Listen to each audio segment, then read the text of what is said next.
అండి, welcome to Prama kitchen and blogs. ఎలా ఉన్నారండి? అందరూ బాగున్నారా? నేనైతే చాలా బాగున్నానండి. ఈరోజు మనం మునక్కాయ పాలపులుసు కర్రీ చేస్తామండి. చూడండి ఎలా ఉందో. నేనైతే ఆల్మోస్ట్ ఇంతకుముందు ఆ వీడియో పెట్టాను కాబట్టి మామూలుగా నేను తిరగబాత పెట్టేది కూడా చూపించలేదండి, చేసేసాను. అయిపోయింది ఆల్మోస్ట్. ఇది మనకి మునక్కాయ పాలపులుసు కర్రీ అనమాట. తర్వాత వచ్చి మినవల పచ్చడి కూడా, రోటి పచ్చడి అండి. నేనైతే రోట్లో దంచేది కూడా ఇంతకుముందు చూపించాను. అలాగే కొత్త వాళ్ళు ఎవరైనా నా వీడియో చూస్తున్నట్టయితే సబ్స్క్రైబ్ చేసుకోండి, లైక్ చేయండి, షేర్ చేయండి. అలాగే పక్కనే ఉన్న బెల్ బటన్ ప్రెస్ చేస్తారంటే నేను పెట్టే ప్రతి వీడియో మీకు నోటిఫికేషన్ వస్తుందండి. అలాగే రైస్ కూడా మనం కడిగి పెట్టేసుకున్నాము.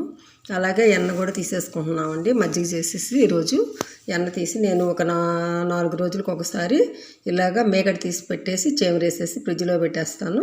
ప్రతిరోజు మేగడ తీసి పెడతానండి 4 రోజులు. తర్వాత వచ్చి ఇలాగ ఎన్న తీసేసుకుంటాను. ఒకేసారి మనం మామూలుగా మజ్జిగ కవ్వంతో చిలుకుతారు కదండి, అలా కాదు, నేను గరిటితోనే బాగా అట్లా కలిపెట్టేస్తే మనకి వెన్న అనేది వచ్చేస్తుంది అనమాట. అలాగే మినవల పచ్చడి కూడా రెడీ అయిపోయింది. రోట్లో దంచామండి పచ్చడి, మినవల పచ్చడి. చూడండి ఎలా ఉందో, ఎంత కలర్ఫుల్గా ఉందో, చాలా బాగుంటుందండి. నెయ్యి వేడివేడిగా ఇప్పుడు మనము ఎన్న కాస్తున్నాం కదండి, ఆ వేడివేడి నెయ్యి వేసుకొని తినేస్తే మినవల పచ్చడిలో. అలాగే మునక్కాయ పాలపులుసు కర్రీ అన్నమాట ఈరోజు. అలాగే వడియాలు కూడా పెట్టేస్తున్నామండి. చూడండి వడియాలు ఎలా ఉన్నాయో, ఎల్లో కలర్ వేసి నేను పెట్టాను. అలాగే జాంగ్రీ కలర్ కూడా ఒకరోజు అయితే వేసామండి. వేస్తే అవి అయితే నేను చూపించలేదన్నమాట. అవి లోపల ఎండిపోయిన తర్వాత బాగా ఎండబెట్టేసి లోపల పెట్టేస్తున్నాను.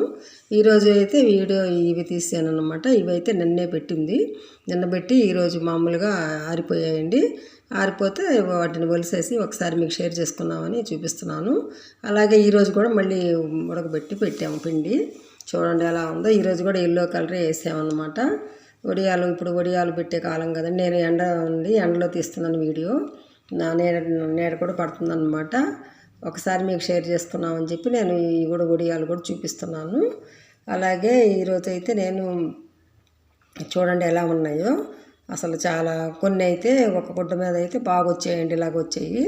ఇంకో గుడ్డ మీద అయితే కొంచెం అంటే ఒక చీర మీద ఒక పంచి మీద పెట్టామండి. కాటన్ బట్టలు ఉండాలి వడియాలకు అనేది. మనం లేదంటే ప్లాస్టిక్ పేపర్ మీద కానీ పెట్టుకున్నాం అనుకోండి, మనం వాటర్ కూడా చాలకుండానే మామూలుగా ఇలాగా బాగా ఇలాగా జవరేసినట్లుగా తీస్తే ఊరిపోతాయండి, ఊరికే వచ్చేస్తాయి అన్నమాట. లేదంటే మనం పట్టుకొని ఇదిలు ఇచ్చినా కానీ కింద పడిపోతాయి బాగా వడియాలు. మామూలుగా ఒక స్తాంబణంలోనూ అలాగా తీసుకోవచ్చు.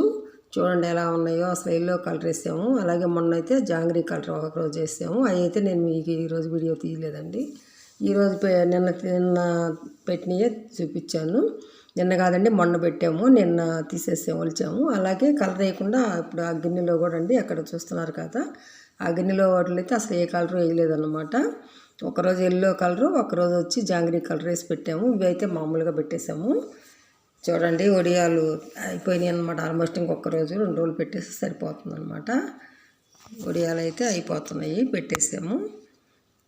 చూడండి రకరకాల వడియాలు పెట్టుకోవచ్చు మనం. కలర్స్ మామూలుగా నేనైతే వడియాల పిండిలో మామూలుగా రవ్వలాగా వేస్తానండి పిండి. తర్వాత వచ్చి దానిలో జీలకర్ర, అలాగే ఎండు మిరపకాయలు బాగా ఇలాగ చుంచేసి మధ్యలోకి చుంచితే విత్తనాలు వస్తాయి అన్నమాట. ఆ విత్తనాలు వేస్తాము. అలాగే పచ్చిమిర్చి, ఇంతకుముందు అయితే పచ్చిమిర్చి వేసేది, కాకపోతే కొంచెం నిలవ ఉంటే బూజు వస్తాయి అన్నమాట. వర్షాకాలం కొంచెం పచ్చగా వస్తాయి బూజు, అందుకని చెప్పి ఈసారి మార్చేసి ఎండుమిరపకాయలతో విత్తనాలు వేస్తున్నామండి. చూశారు కదండి. ఈ వీడియో మీకు నచ్చినట్లయితే సబ్స్క్రైబ్ చేసుకోండి, లైక్ చేయండి, షేర్ చేయండి.